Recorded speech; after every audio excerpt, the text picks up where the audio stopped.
중국 우한의 한 역사공원입니다. 사진 촬영을 하던 젊은이들이 관리 직원들이랑 실랑이를 하는 모습인데요. 中国人自己不认识。我们没有，我们这不是日本人的妆造。 젊은이들은 당나라 전통의 의상이라고 항변했지만 경찰까지 출동했고 결국 공원에서 쫓겨났습니다.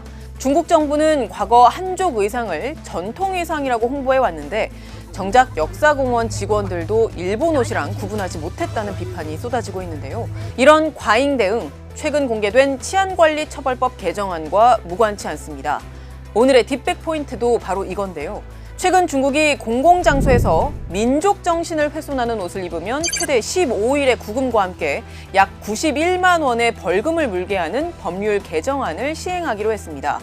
그런데 정확히 중화민족의 정신을 해치는 옷이 뭔지 구체적인 정의가 없어서 논란이 되고 있습니다. 중국 당국은 왜 굳이 이렇게 시대에 역행하는 정책들을 추진하는 거고, 그래서 얻으려는 효과가 무엇일까요?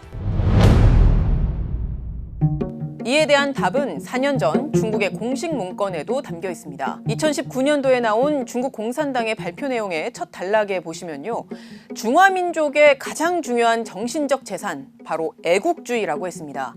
그러면서 애국주의가 중국의 각 민족의 단결을 수호하고 후대의 중국 인민이 조국의 번영을 위해서 노력하게끔 한다면서 애국주의의 효용을 설명합니다. 이 애국주의를 가장 확고하게 실천하는 게 중국 공산당이라면서 지금 당이 추진하고 있는 위대한 부흥이 관건적인 상황, 즉 녹록지 않은 상황이니까 당을 위해서 애국주의를 강화하는 게 필요하다고 말합니다.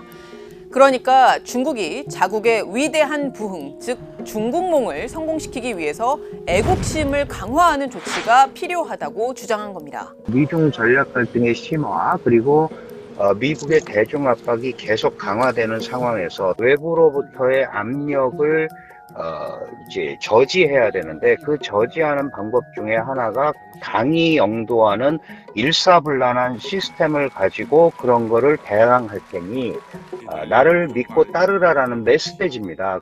이 논리대로라면 중국 인민들이 애국적인 옷을 입고, 사실 애국적인 옷이 뭔지는 잘 모르겠습니다만 애국적인 옷을 입고 또 애국주의에 기반한 말과 행동을 하면 중국몽 실현을 앞당기는 데 도움이 된다는 건데요. 과연 가능한 걸까요?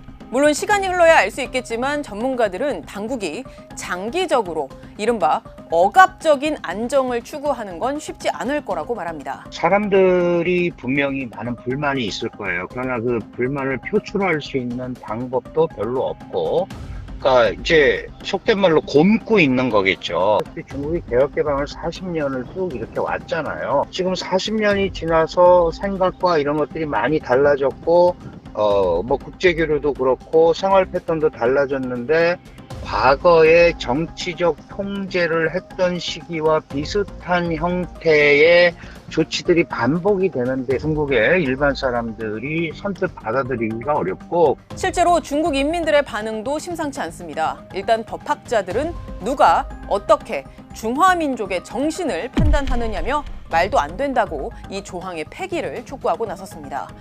그리고 많은 네티즌들도 해당 법안이 얼마든지 자의적으로 적용될 수 있다고 우려하면서 중국의 입법기관인 전인대 홈페이지에 수만 건이 넘는 글을 올리고 있습니다.